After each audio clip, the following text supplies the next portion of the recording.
नमस्कार दोस्तों, आज हम लोग UNCERT क्लास 8 सब्जेक्ट है हिस्ट्री, लेसन है 10। इससे पहले 1 से 9 तक हम लोग कंप्लीट कर लिए हैं। टॉपिक है स्वतंत्रता के बाद, मतलब जब भारत आज़ाद हुआ था अगस्त 1947 में, उसके बाद क्या क्या हुआ उसके बारे में आज हम लोग पढ़ेंगे। और जो इम्पोर्टेंट लाइन होगा उसको अंडरलाइन करेंगे और एक कॉपी में नोट करेंगे जहाँ से प्रश्न बनता है। ठीक है, चलिए तो टॉपिक को शुरू करते हैं। टॉपिक है हमारा स्वतंत्रता के बाद, उसमें है एक न्याय, एक नया और खंडित राष्ट्र, एक नया और खंडित राष्ट्र।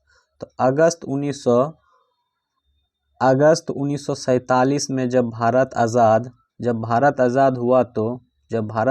हुआ तो उसके सामने कई बड़ी चुनौतियां थी। बंटवारे की वजह से 80 लाख शरणार्थी पाकिस्तान से भारत आ गए थे। इन लोगों के लिए रहने का इंतजाम करना और उन्हें रोजगार देना जरूरी था। इसके बाद रियासतों की समस्या थी। तकरीबन 500 रियासतें राजाओं या नवाबों के शासन में चल रही थी। इन सभी को नए राष्ट्र में शामिल होने के लिए तैयार करना एक टेढ़ा काम था। शरणार्थियों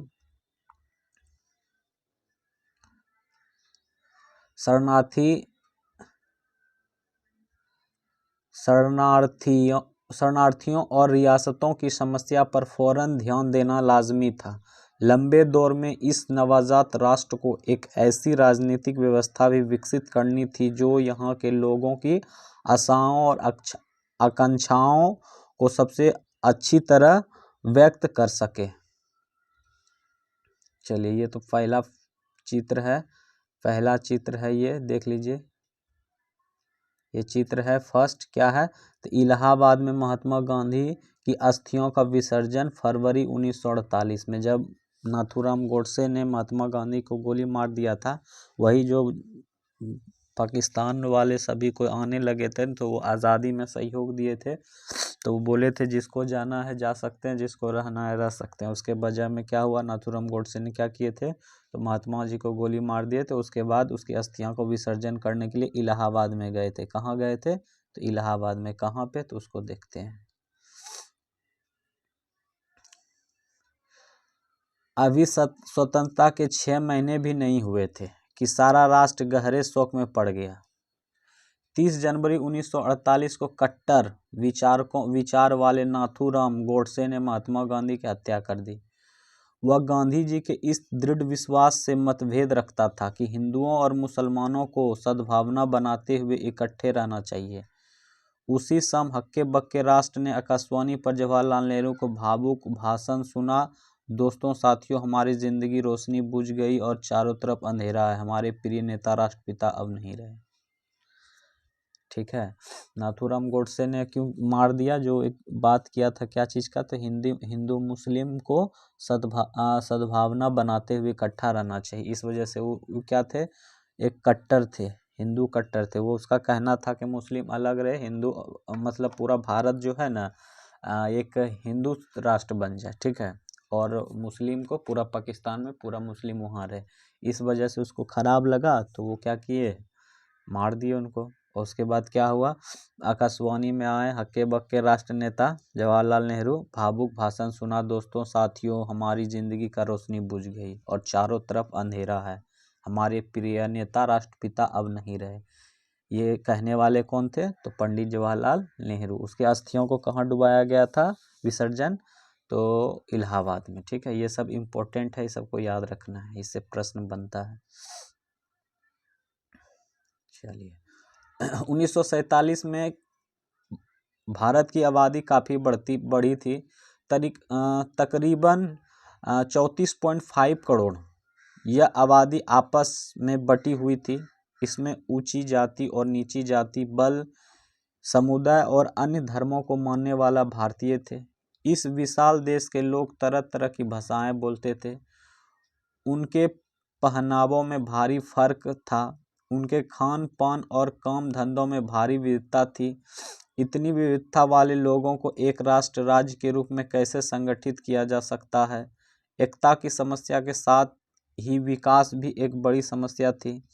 स्वतंत्रता के समय भारत की एक विशाल संख्या गांवों में रहती थी।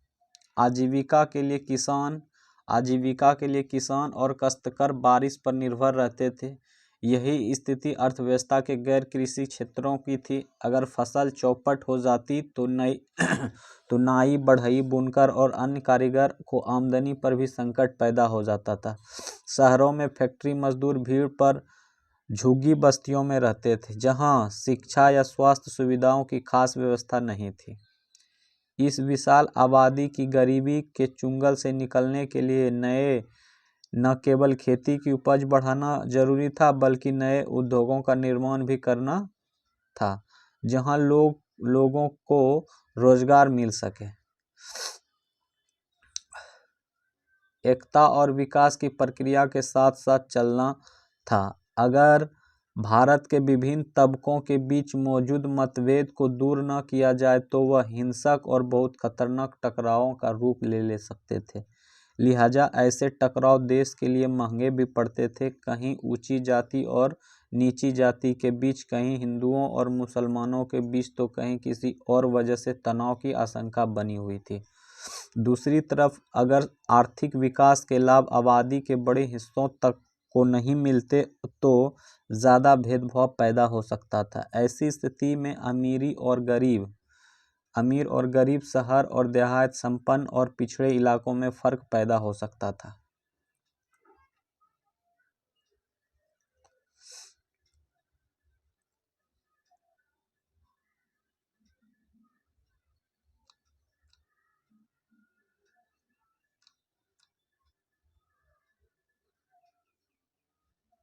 नए संविधान की रचना। तो नए संविधान की रचना कब हुआ था? नए संविधान की रचना दिसंबर 1946 से नवंबर 1949 के बीच। ठीक है, कब? तो दिसंबर 1946 से नवंबर 1949 के बीच तकरीबन 300 भारतीयों ने देश के राजनीतिक भविष्य के बारे में लंबा विचार विमर्श किया। कब? तो दिसंबर 1946 से नवंबर 1949। यद्यपि इस संविधान सभा की बैठक नई दिल्ली में आयोजित की गई थी, परंतु इसके सदस्य पूरे देश में फैले हुए थे और बहुत सारी राजनीतिक पार्टियों के प्रतिनिधित्व थे। इन्हीं चर्चाओं के फलस्वरूप भारत का संविधान लिखा गया, जिसे 26 जनवरी 1950 को लागू किया था। यहाँ पे देखिए इम्पोर्टेंट प्रश्न है, यहाँ पे इम्पोर्टेंट प्रश्न है कि 26 जनवरी 1950 को संविधान हमारा कब लागू हुआ है? तो 26 जनवरी 1950 को लागू हुआ है। ठीक है, इसको याद रखना है। हमारे संविधान के एक खासियत यह भी थी कि उसमें सार्वभौमिक वयस्क मताधिकार का प्रावधान किया गया था। इसका मतलब यह था कि 21 साल से ज़्यादा उम्र के सभी भारतीयों को प्रांतीय और राष्ट्रीय चुनाव में वोट देने का अधिकार था। यह एक क्रांतिकारी कदम था। इससे पहले कभी भी भारतीय को खुद अपने नेता चुनने का अधिकार नहीं मिला था। ब्रिटेन और अमेरिका जैसे अन्य देशों की जनता को यह अधिकार टुकड़ों टुकड़ों में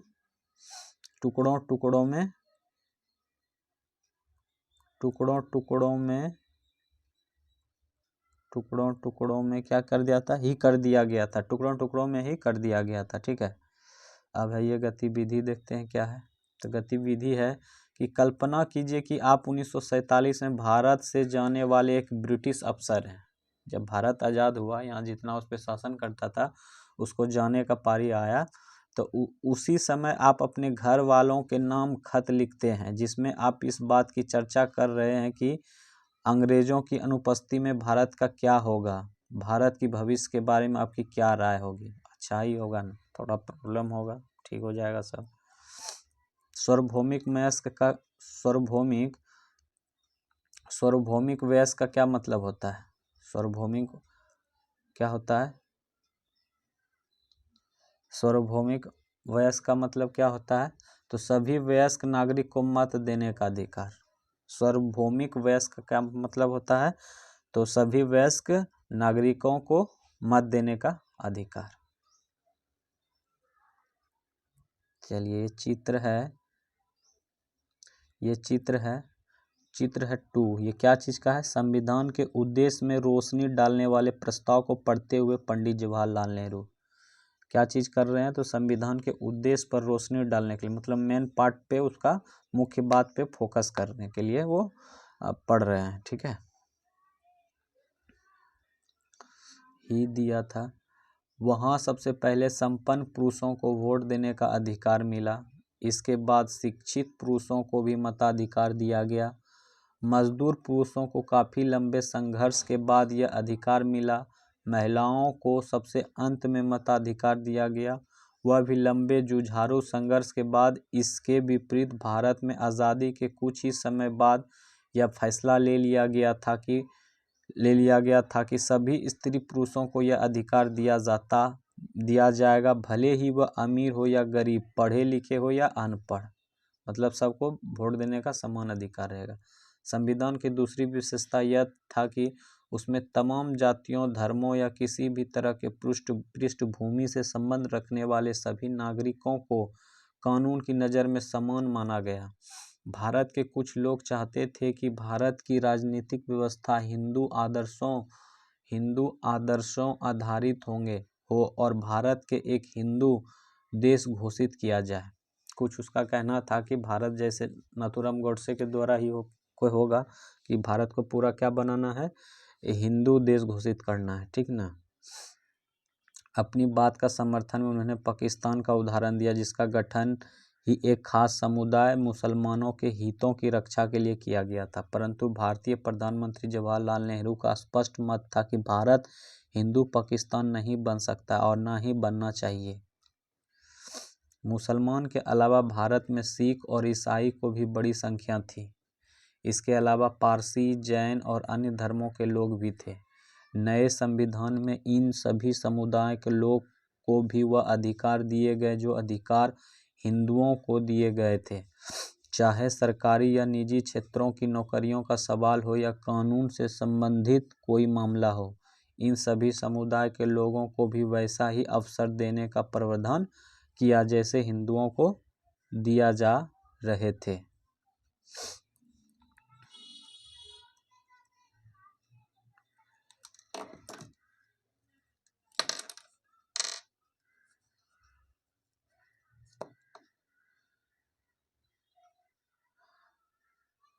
और तीसरा मुख्य क्या था? संविधान का तीसरा विशेषता यह थी कि इसमें समाज के निर्धन और सबसे वंचित तबकों के लिए विशेष सुविधा की व्यवस्था की गई थी।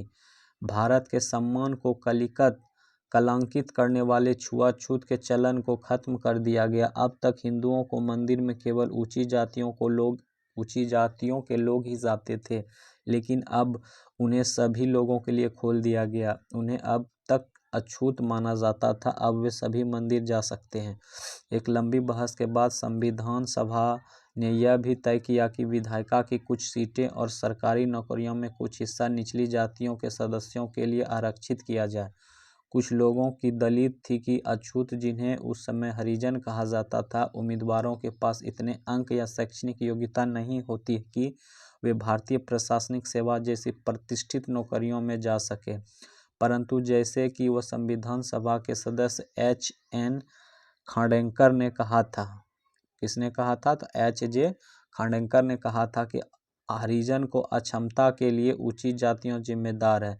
अपनी सुविधा संपन्न सहकर्मियों को संबोधित करते हुए खांडेकर ने कहा था कि हम हजारों साल तक दबा कर रखा गया, हमें हजारों साल तक दबा कर रखा गया। आप लोगों ने हमें अपनी सेवाओं में लगाए रखा, हमें इस कदर दबाया कि अब न केवल हमारे मस्तिष्क और शरीर बल्कि हमारा हृदय भी काम नहीं करता है और ना ही हम आगे बढ़ने पाने में सक्षम हैं। भूतपूर्व अछूतों का साथ आदिवासियों का या अनुसूचित जनजातियों को भी विधायिका और नौकरियों में आरक्षण दिया गया।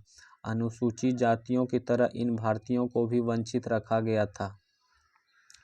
और उनके साथ भेदभाव किया गया था। आदिवासी आधुनिक स्वास्थ्य सुविधाओं और शिक्षा से वंचित थे।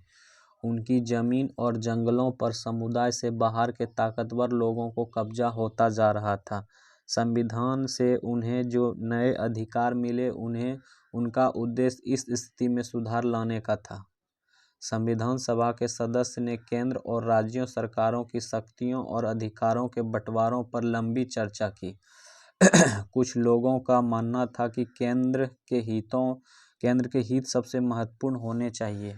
उनका कहना था कि यदि केंद्र मजबूत होंगे तो तभी वह पूरे देश की उन्नति के लिए सोचने और योजना बनाने में सक्षम होगा। कई अन्य सदस्यों का मानना था कि राज्यों को ज़्यादा स्वायत्तता और आज़ादी मिलनी चाहिए। मैसूर के एक सदस्य का कहना था कि मौजूदा व्यवस्था में लोकतंत्र दिल्ली में केंद्रित है और इसलिए बाकी देश में वही इसी भावना और अर्थ में साकार नहीं हो रहा है। चलिए स्रोत को पढ़ते हैं हम लोग। फर्स्ट स्रोत है, ठीक है। स्रोत है, क्या है स्रोत? तो मुख्यमंत्रियों को लिखे गए एक पत्र नेहरू ने कहा था। फर्स्ट स्रोत में क्या है? हमें उन्हें सुरक्षा और अधिकार जरूर देना चाहिए। मुख्यमंत्रियों को लिखे एक पत्र में नेहरू ने कहा था। क्या कहा था? तो पढ़ते हैं। हमारे पास एक मुस्लिम अल्पसंख्यक समुदाय है जो संख्या की दृष्टि से इतना बड़ा है कि अगर वे चाहे तो कहीं नहीं जा सकते हैं। यह एक बुनियादी तथ्य है जिसके बारे में बहस की कोई गुंजाइश नहीं है। पाकिस्तान की तरफ से चाहे जितना उकसवा हो और वहाँ के गैर मुसलमानों पर चाहे जो भी अत्याचार हो रहे हो, हमें इस अल्पसंख्यक समुदाय के साथ सभ्य ढंग से व्यवहार करना है। हम इस समुदाय को भी वही सुरक्षा और अधिकार देने होंगे जो किसी लोकतांत्रिक राज्य के नागरिक को मिलते हैं। चलिए गतिविधि है। एक मुस्लिम परिवार में बाप बेटे के बीच हो रही बातचीत की कल्पना कीजिए। बेटा मानता है कि मैं विभाजन के बाद परिवार को पाकिस्तान चले जाना चाहिए, जबकि पिता का विश्वास है कि उन्हें भारत में ही रहना चाहिए। इस अध्याय तथा अध्याय 11 में दी गई सूचनाओं का आधार पर अभिनय करके बताएं कि दोनों के तर्क में क्या होंगे।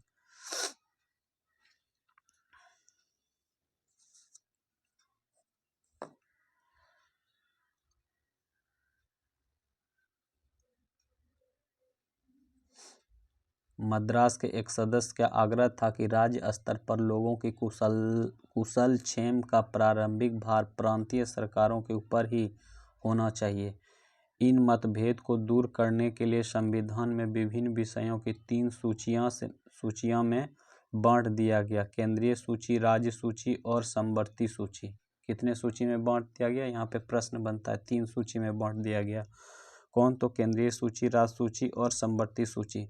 केंद्रीय सूची में कराधान, रक्षा और विदेशी मामलों आदि को रखा गया। ये ऐसे विषय थे जो केवल केंद्र सरकार के अधीन थे, ठीक है। और राज्य सूची में शिक्षा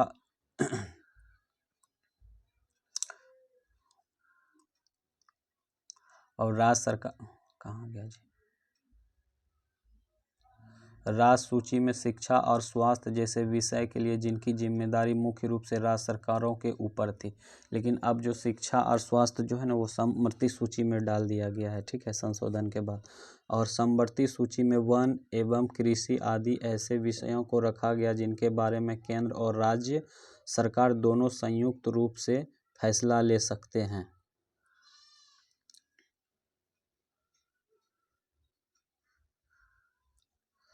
संविधान सभा में भाषा के सवाल पर बड़ी तीखी बहस हुई। बहुत सारे लोग का मानना था कि अंग्रेजी के साथ अंग्रेजी भाषा को भी विदा कर दिया जाना चाहिए। उनका कहना था कि अंग्रेजी की जगह हिंदी को अपनाना जाना चाहिए। परंतु जो लोग हिंदी नहीं बोलते थे उनकी राय अलग थी। संविधान सभा में बोलते हुए टी कृष्णमाचारी ने दक्षिण के लोगों के ओर से चेतावनी देते हुए कहा कि अगर उन पर हिंदी थोपी गई तो वहाँ बहुत सारे लोग भारत से अलग हो जाएंगे। इस विवाद से बचने के लिए आखिरकार बीच की रास्ता निकाल लिया गया। संविधान निर्माताओं ने हिंदी को भारत हिंदी भारत को राजभाषा का दर्जा दिया गया, राष्ट्रीय भाषा ने राजभाषा की दर्जा दिया गया। जबकि अदालतों, सेवाओं, विभिन्न राज्यों के बीच संचार आदि के लिए अंग्रेजी का इस्तेमाल फैसला लिया गया। संविधान की रचना में बहुत सारे भारतीयों ने योगदान दिया। इनमें से सबसे महत्वपूर्ण योगदान स्वतः डॉक्टर भीमराव अंबेडकर का था, जो संविधान सभी के प्रारूप समिति के अध्यक्ष थे और जिनके नेतृत्व में दस्तावेजों को अंतिम रूप दिया गया था। संविधान सभा के सामने अपने आखिरकार भाषण में डॉक्टर भीमराव अंबेडकर ने कहा कि राजनीतिक लोकतंत्र के साथ साथ आर्थिक और सामाजिक लोकतंत्र भी जरूरी है। यदि लोग को वोट डालने का अधिकार दे दिया जाता है तो इससे अमीर, गरीब या ऊंची और नीची जातियों का फासला अपने आप खत्म नहीं हो जाएगा।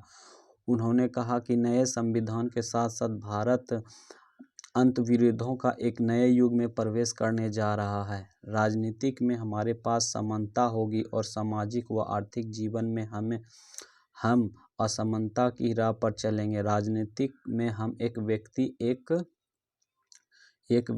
एक वोट और एक मूल्य के सिद्धांत का पालन करेंगे। ठीक है, अब यहाँ पे चित्र नंबर कौन सा है? ये चित्र नंबर 3 है। ये चित्र नंबर 3 है। तो क्या दिखाया जा रहा है इसमें? डॉक्टर भीमराव अंबेडकर 1891 से 56 को प्यार से लोग बाबा साहेब के नाम से पुकारते थे भीमराव अंबेडकर को। ठीक है, वह एक मराठी भाषा दलित परिवार से थे। डॉक्टर भीमराव अंबेडकर एक जाने माने वकील और अर्थशास्त्री भी थे। उन्हें दलित को एक महान नेता और भारतीय संविधान का जनक माने जाते थे। चलिए, गतिविधि फिर है यहाँ पे। अंग्रेजी को भारत की एक भाषा के रूप में बनाए रखने का फैसला के आज भी तारीख में होने वाले फायदे और नुकसान पर अपनी कक्षा में चर्चा कीजिए।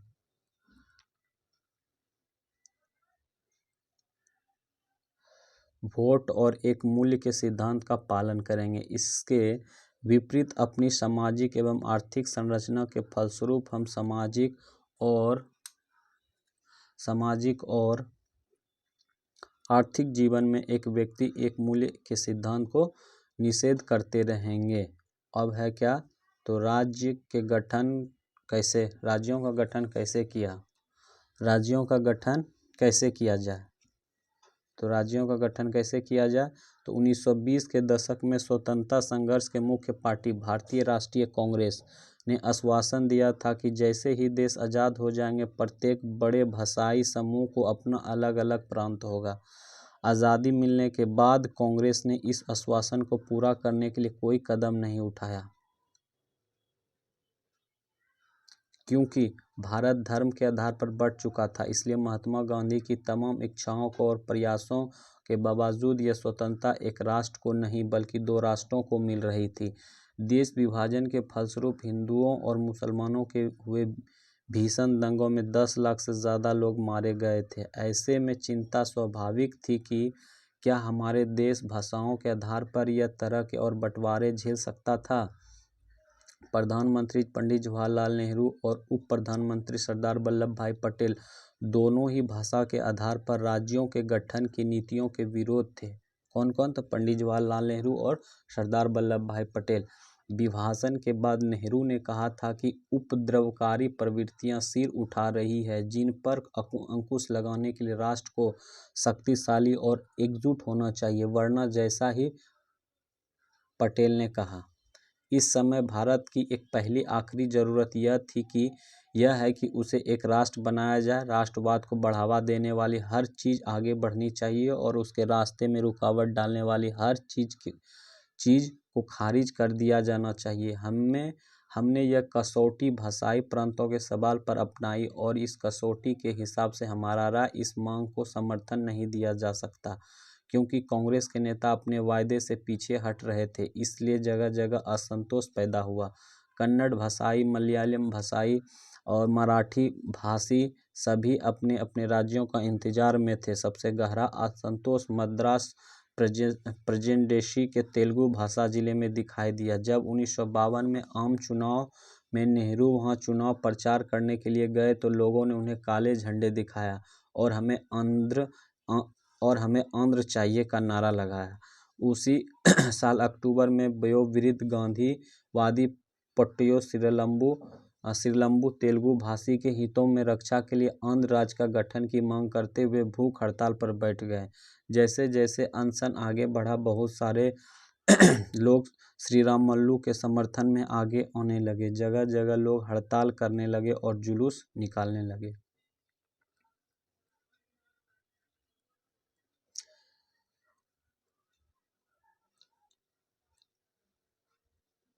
क्या है भाषाई?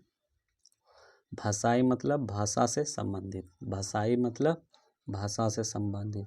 ये चित्र है गांधीवादी नेता पोट्टट्टी श्रीरामल्लू तेलुगु भाषियों के लिए अलग राज्य की मांग करते हुए अनशन पर उनकी ही मृत्यु हो गई थी। किसका?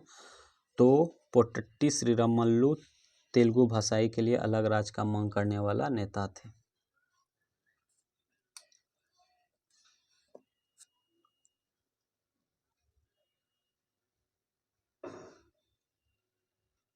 चलिए इसको अभी देखते हैं।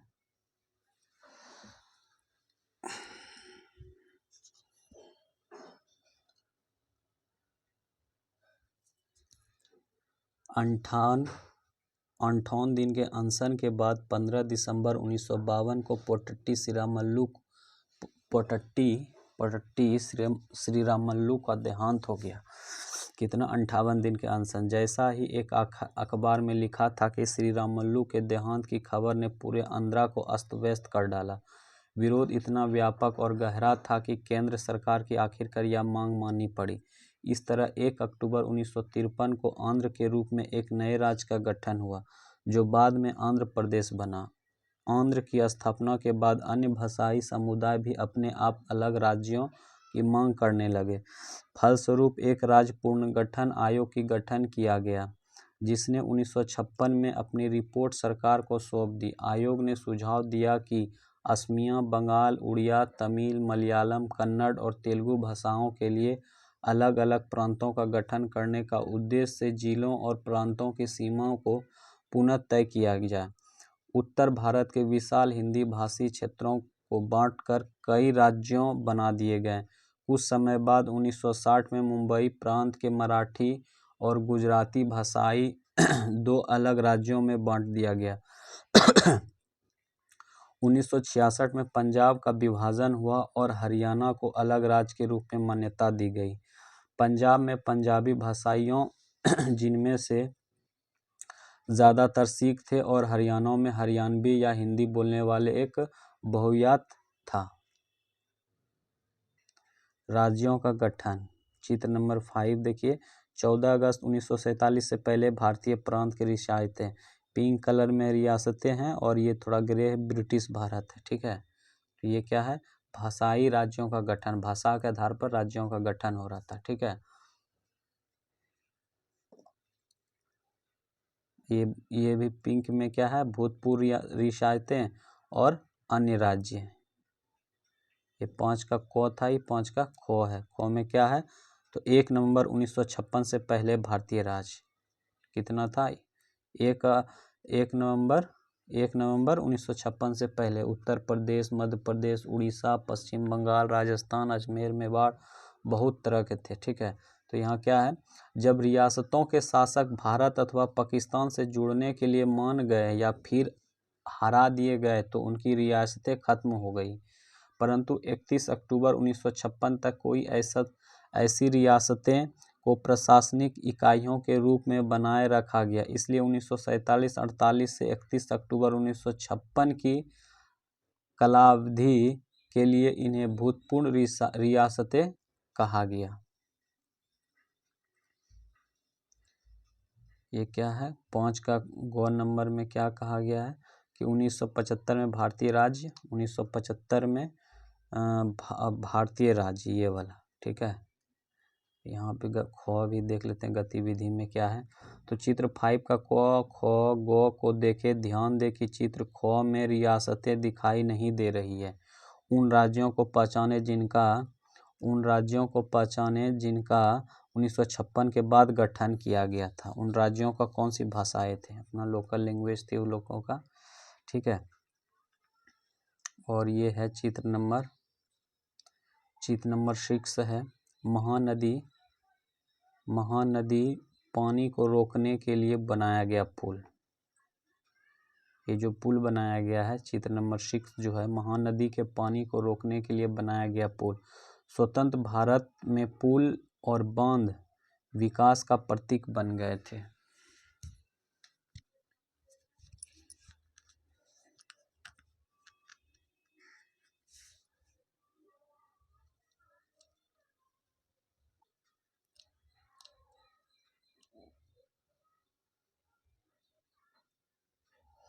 विकास की योजना बनाना। अब विकास कैसे होगा, डेवलपमेंट कैसे होगा उसको देखना है।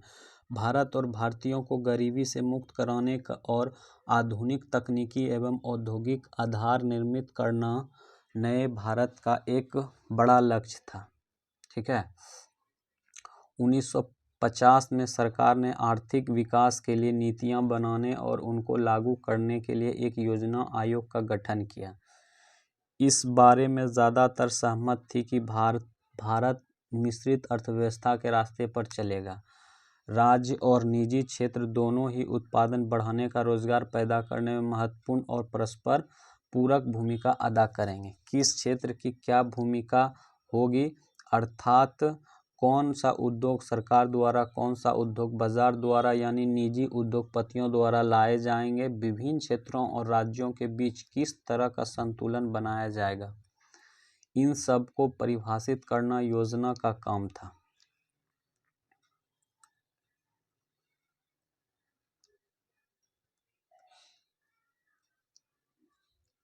उन्नीस सौ 1956 में दूसरी पंचवर्षीय योजना तैयार हो गई थी। पहली पंचवर्षीय योजना कितना था, तो 1951 से 56, और दूसरी क्या था 1956 से 61। ठीक है। तो दूसरी 1956 में दूसरी पंचवर्षीय योजना तैयार की गई थी। इस योजना में इस्पात जैसे भारी उद्योग और विशाल बांध परियोजना आदि पर सबसे ज़्यादा जोर दिया गया।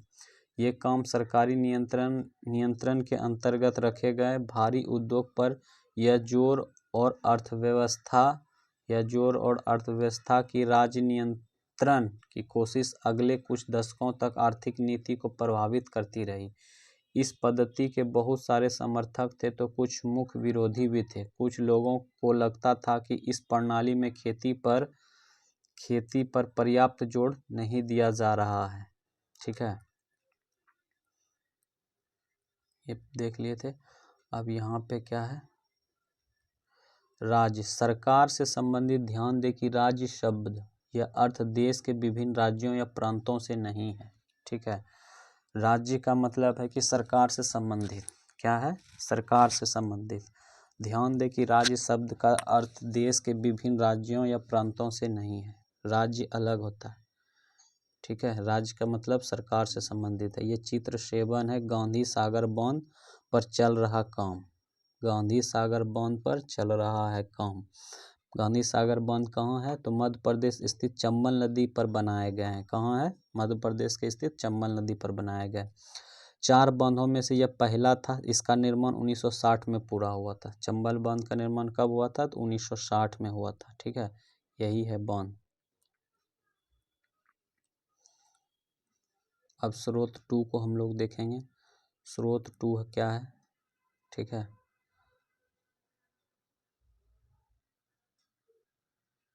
स्रोत 2 को हम लोग देखेंगे। स्रोत 2 में क्या है, पंचवर्षीय योजना पर नेहरू का विचार। तो पंचवर्षीय योजना पर पंडित जवाहरलाल नेहरू का क्या विचार था, उसको हम लोग देखेंगे। ठीक है, तो पंडित जवाहरलाल नेहरू योजना प्रक्रिया के भारी समर्थक थे। उन्होंने विभिन्न राज्यों के मुख्यमंत्रियों के नाम लिखे। अपने पत्रों में नियोजन के आदर्शों और उद्देश्यों को व्याख्या की। 22 दिसंबर 1952 के एक पत्र में उन्होंने लिखा था कि पंचवर्षीय योजना के पीछे भारत की एकता और देश के विभिन्न जन समूहों के विराट आपसी सहयोग की अवधारणा निहित है। हमें यह बात हमेशा याद रखना चाहिए कि इस प्रक्रिया में सिर्फ सरकारी तंत्र ही संभव नहीं है, बल्कि जनता के उत्साह और सहयोग का सहयोग का महत्व इससे भी ज़्यादा है। हमारे लोगों को एक विशाल उद्यम में साझेदारी का उत्साह, उन्हें अपने अगले उद्देश्य की ओर बढ़ते सहयात्री जैसे एहसास होना चाहिए। बेशक योजना बहुत सारे अर्थशास्त्रियों, सांख्यिकी विशेषज्ञों और ऐसे दूसरे लोगों की गणनाओं पर आधारित हो सकती है और होगी, परंतु केवल आंकड़ों और संख्याओं से हालांकि यह महत्वपूर्ण है, यह किसी योजना में जीवन पैदा नहीं करते। जीवन का यह उच्छ्वास तो कहीं और से आता है। अब यह हमारी जिम्मेदारी है कि ठंड अक्षरों में लिखी हुई योजना का ऐसा जीवंत गतिशील उद्यम बना दे कि वह लोगों की कल्पना को साकार कर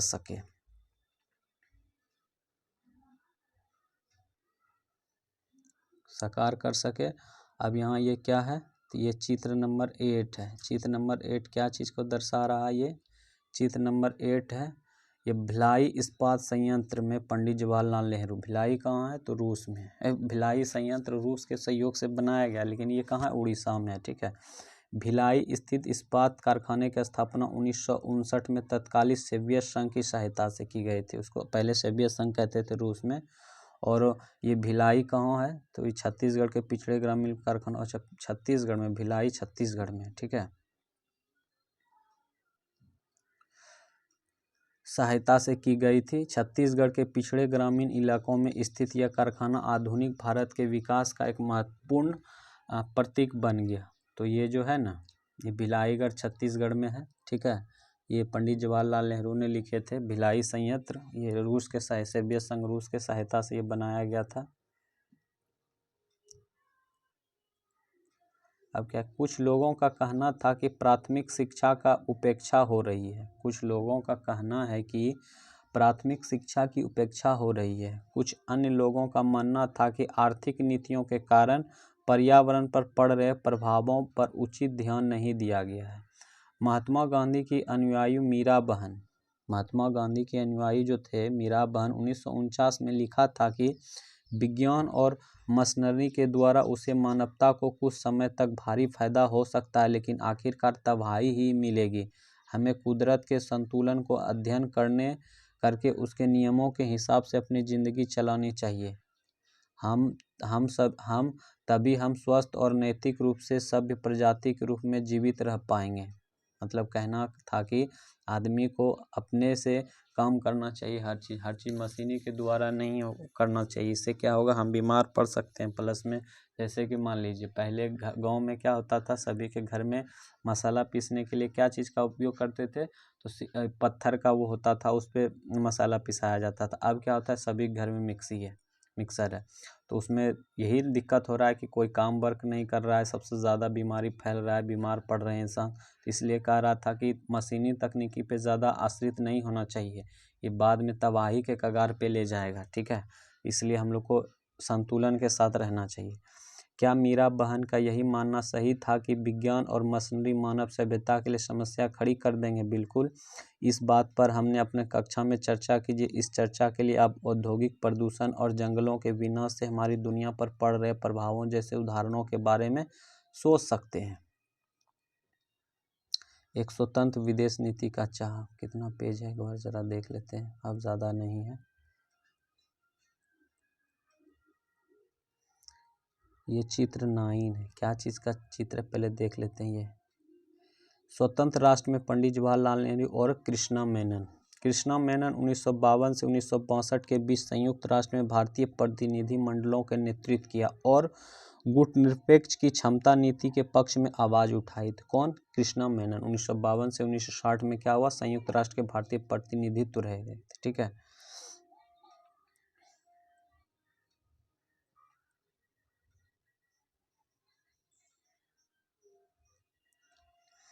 एक स्वतंत्र विदेश नीति क्या है?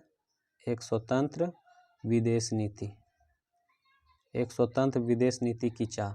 जिस समय भारत को आज़ादी मिली तब तक दूसरे विश्व युद्ध की तबाही को कुछ ही समय हुआ था। 1945 में गठित भारत 47 में आज़ाद हुआ था, 45 में दूसरे विश्व युद्ध खत्म हुआ था। नई अंतर्राष्ट्रीय संस्था संयुक्त राष्ट्र अभी अपने शैशवा काल में ही थे, मतलब तुरंत बन के ही रेडी ही हुए थे। 1950 से 1960 के दशक में शीत युद्ध का उदय हुआ, शक्तिशाली देशों के बीच प्रतिद्वंद्विता पैदा हुई और अमेरिका व सोवियत संघ के बीच वैचारिक टकराव में गहरे होते गए। फलस्वरूप दोनों देशों ने अपने अपने समर्थक देशों को मिलाकर सैनिक गठबंधन बना लिए। यही समय था कि जब औपनिवेशिक साम्राज्य ध्वस्त हो रहे थे और बहुत सारे देश स्वतंत्रता प्राप्त कर रहे थे। प्रधानमंत्री पंडित जवाहरलाल नेहरू नव स्वाधीन भारत के विदेश मंत्री भी थे उस समय। उन्होंने इस संदर्भ में स्वतंत्र भारत की विदेशी नीति की रूपरेखा तैयार की। गुटनिरपेक्ष आंदोलन इसी विदेश नीति का मूल आधार था। मिस्र, यूगोस्लाविया, इंडोनेशिया, घाना और भारत के राजनेता के नेतृत्व में गुटनिरपेक्ष आंदोलन में दुनिया के देशों से आह्वान किया कि वे इन दोनों मुख्य सैनिक गठबंधनों में शामिल न हो, परंतु गठबंधन से दूर रहने की नीति का मतलब है अलग थलग या तटस्थ रहना नहीं था। अलग थलग रहने का मतलब था कि विभिन्न देश अंतर्राष्ट्रीय मामलों से दूर रहे, जबकि भारत जैसे गुटनिरपेक्ष देश तो अमेरिकी और सोवियत गठबंधन के बीच सुलह सफाई में एक अहम भूमिका अदा कर रहे थे। इन देशों ने युद्ध को टालने के प्रयास किए और अक्सर युद्ध के खिलाफ मानवता और नैतिक रवैया अपनाया, परंतु विभिन्न कारणों से भारत सहित बहुत सारे गुटनिरपेक्ष देश का युद्ध का सामना करना पड़ा। 1970 के दशक तक बहुत सारे देश गुटनिरपेक्ष आंदोलनों के सदस्य बन चुके थे।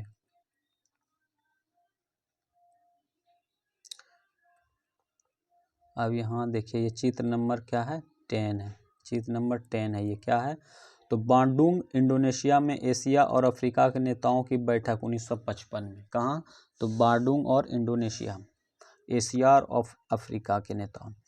ये प्रसिद्ध सम्मेलन 1929 से ज़्यादा नव स्वाधीनता देशों के प्रतिनिधियों ने इस बात की चर्चा की थी कि अफ्रीका एशिया के देश उपनिवेशवाद और पश्चिमी प्रभुत्व के विरोध अपने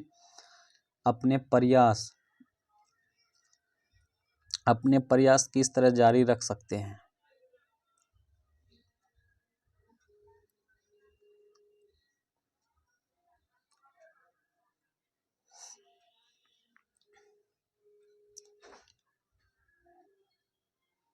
राष्ट्र के 60 वर्षों के बाद, जब 60 वर्ष हो गया तो उस समय क्या हुआ, तो 15 अगस्त 2007 को हमने एक स्वतंत्र राष्ट्र के रूप में अपनी 60वीं वर्षगांठ मनाई। 60वीं वर्षगांठ कब मनाया, तो 2007 में।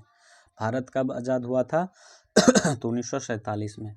इस दौरान हमारे देश के प्रदर्शन कैसा रहा, संविधान में तय किए गए आदेशों को हम किस हद तक साकार कर पाए।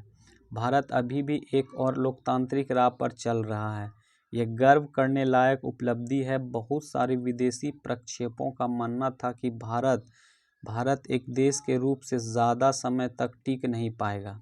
उन्हें लगता था कि भारत के प्रत्येक क्षेत्र या भाषाई समूह अपने अलग राष्ट्र की मांग करेगा और उसके टुकड़े टुकड़े हो जाएंगे। कुछ विशेषज्ञों को लगता था कि भारत सैनिक शासन के कब्जे में आ जाएगा, परंतु ये सारी आकांक्षाएं निर्मूल साबित हुई। आज़ादी से अब तक 13 आम चुनाव हो चुके हैं और राज्यों तक स्थानीय निकाय के लिए सैकड़ों चुनाव हो चुके हैं। हमारे यहाँ स्वतंत्र प्रेस और एक स्वतंत्र न्यायपालिका है। क्या है, स्वतंत्र प्रेस और स्वतंत्र न्यायपालिका है। इसके अलावा यहाँ के लोगों को भाषाई विविधता या धार्मिक विविधता भी राष्ट्रीय एकता की राह में रुकावट नहीं बन पाई। परंतु दूसरे और यह भी सच है कि आज भी हमारे देश में गहरे मतभेद बने हुए हैं। संवैधानिक गारंटियों के बावजूद अछूत समुदाय या जिन्हें अब दलित कहा जाता है, आज भी हिंसा और भेदभाव से जूझ रहे हैं। ग्रामीण भारत में बहुत सारे भागों में अभी भी साझा जल स्रोतों, मंदिरों, मैदानों और अन्य सार्वजनिक स्थानों का इस्तेमाल नहीं कर सकते। संविधान में दिए गए धर्मनिरपेक्ष आदर्शों के बावजूद बहुत सारे राज्यों में विभिन्न धार्मिक समूहों के बीच कई बार टकराव हो चुके हैं और सबसे परेशानी की बात यह है कि इस बीच अमीर और गरीब का फासला लगातार बढ़ता गया। भारत के कुछ भागों और कुछ समूहों को आर्थिक विकास से भारी फायदा हुआ। वे आलीशान घरों में रहते हैं, महंगे रेस्टोरेंट में खाना खाते हैं, अपने बच्चों को महंगे निजी स्कूल में भेजते हैं और विदेशों में छुट्टियां पर बेहिसाब पैसा उड़ाते हैं।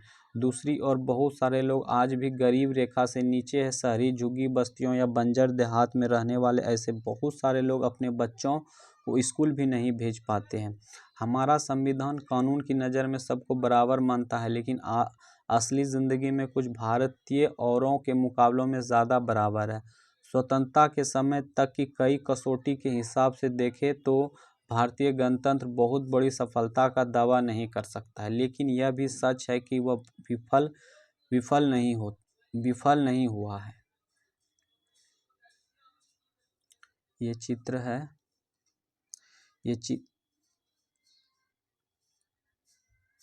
चित्र है 11, ठीक है। इस चित्र में क्या दिया गया है, तो बम्बई स्थित धारावाही दुनिया की सबसे बड़ी झुग्गी बस्तियों में से एक है। इसके दूर वाले सिरों पर आप गगनचुंबी इमारतें देख सकते हैं, ठीक है। यहाँ जो ये चित्र है इसमें ये झुग्गी है, लेकिन आग सामने से फिर देखिए उधर जाके बड़ी बड़ी बिल्डिंगें दिखाई देंगे, ठीक है। अब ये लास्ट है टॉपिक, अब ये अन्यंत्र पढ़ना है, उसके बाद टॉपिक कंप्लीट हो जाएगा। अन्यंत्र में क्या है इसको देख लेते हैं। अन्यंत्र में क्या है,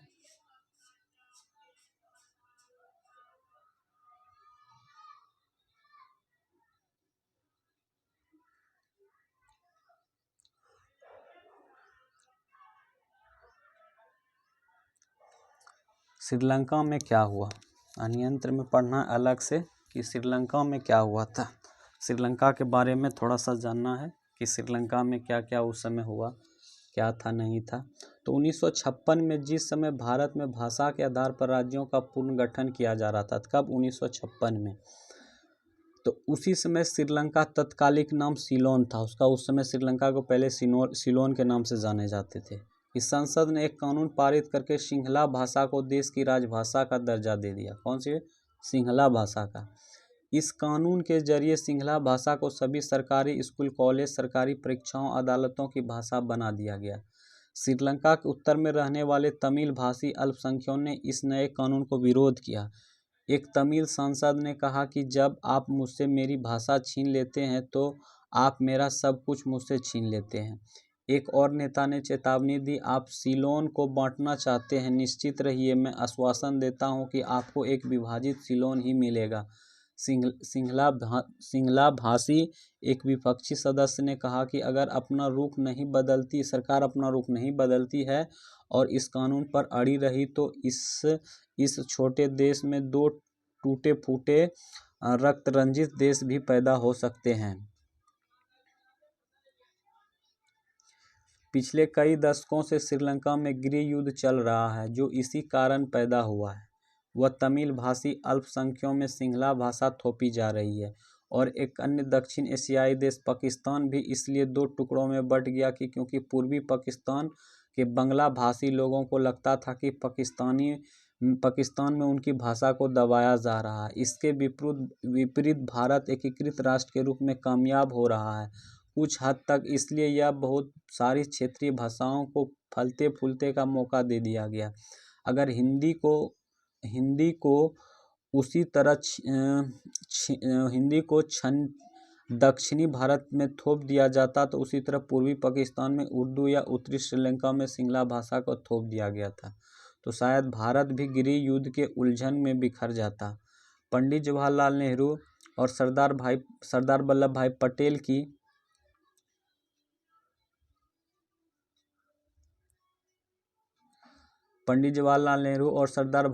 पटेल की आशंकाओं को निर्मूल साबित करते हुए भाषाई राज्यों ने भारत में एकता के लिए कभी खतरा पैदा नहीं किया, बल्कि उन्होंने इस एकता को और गहराई दी। इससे पता चलता है कि जब एक बार अपनी भाषा को दबने का भय खत्म हो जाता है तो विभिन्न भाषाई समूह का विशाल राष्ट्र का अंग रूप में सहज आगे बढ़ने लगता है। तो यहाँ देखिए क्या है चित्र नंबर ये है 12 और लास्ट चित्र है बंदूक के लिए तमिल उत्तरवादी श्रीलंका में गृह युद्ध का प्रतीक।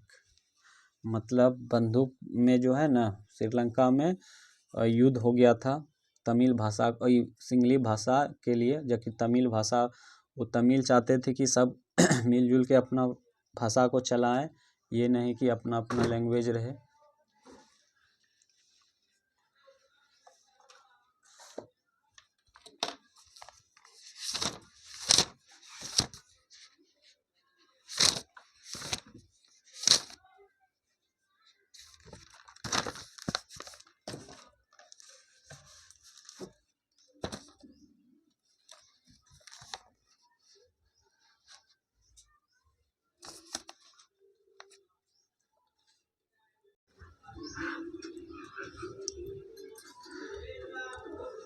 तो ये टॉपिक हो गया कंप्लीट। अब कुछ प्रश्न को देखते हैं, फिर से याद करें। फर्स्ट प्रश्न है नव स्वाधीन भारत के सामने कौन सी 3 समस्या थी। तो ये तो लॉन्ग हो गया, अब लॉन्ग क्वेश्चन को बाद में करेंगे।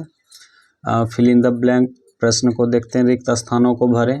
कौन नंबर प्रश्न है केंद्रीय सूची में डैश और डैश विषय रखे गए थे। उस समय जो था, अभी तो बहुत सारा चेंज हो गया है, तो उस समय केंद्रीय सूची में जो कि सेंट्रल गवर्नमेंट उसका उस पे पावर पे उसका अधिकार था, तो क्या क्या था, तो कराधान था, कराधान और रक्षा और विदेशी मामला, विदेशी मामला। तो केंद्रीय सूची में उस समय जब भारत आज़ाद हुआ था तो उस समय क्या क्या था, तो कराधान और रक्षा और विदेशी मामला क्या था, केंद्र सूची में था। और ख नंबर प्रश्न है समवर्ती सूची में डैश और डैश विषय रखे गए थे। तो क्या क्या रखे गए थे उस समय, तो वन और कृषि को, वन और कृषि को समवर्ती सूची में रखा गया था।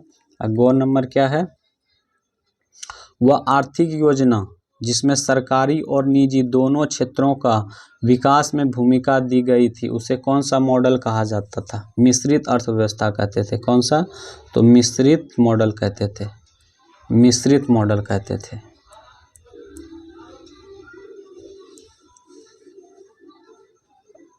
घ नंबर है डैश की मृत्यु में इतना जबरदस्त आंदोलन पैदा हुआ कि सरकार को आंध्र भाषा राज्य का गठन की मांग करना पड़ा। तो ये पोट्टी श्रीरामुलु एक वहाँ के लोकल राजनेता थे जो कि आंध्रा के मांग में मृत्यु हो गया था। क्या था, तो पोट्टी श्रीरामुलु वहाँ के लोकल राजनेता थे। अब है ट्रू फॉल्स। 4 नंबर प्रश्न है सही या गलत को बताएं। तो कौन नंबर प्रश्न है आज़ादी के समय ज़्यादातर भारतीय गांव में रहते थे। हाँ ये सही है कि ज़्यादातर भारतीय गांव में रहते थे। ख नंबर प्रश्न है कि संविधान सभा कांग्रेस पार्टी के सदस्य से मिलकर बनी थी। नहीं ये गलत है, कांग्रेस उस समय तो जब आज़ाद हुआ तो पीछे हट गया। ग नंबर है पहले राष्ट्रीय चुनाव में केवल पुरुषों को ही वोट डालने का अधिकार दिया गया था। नहीं, 21 वर्ष और 21 वर्ष से जो ज़्यादा था सभी को वोट डालने का अधिकार दे दिया गया था। घ नंबर है दूसरी पंचवर्षीय योजना में भारी उद्योग और विकास पर जोर दिया गया था। हाँ सही है, भारी उद्योग और बांध उंध बनवाने पर जोर दिया गया था। तो चलिए ये टॉपिक था लास्ट 8 का, हिस्ट्री का लास्ट टॉपिक था ये। लेसन 10 टॉपिक था स्वतंत्रता के बाद, जो कि आज क्लास 8 का हिस्ट्री कंप्लीट हो गया। अब क्लास 9 का हिस्ट्री हम लोग देखेंगे नेक्स्ट क्लास से। आज का क्लास यहीं पे समाप्त करते हैं। धन्यवाद।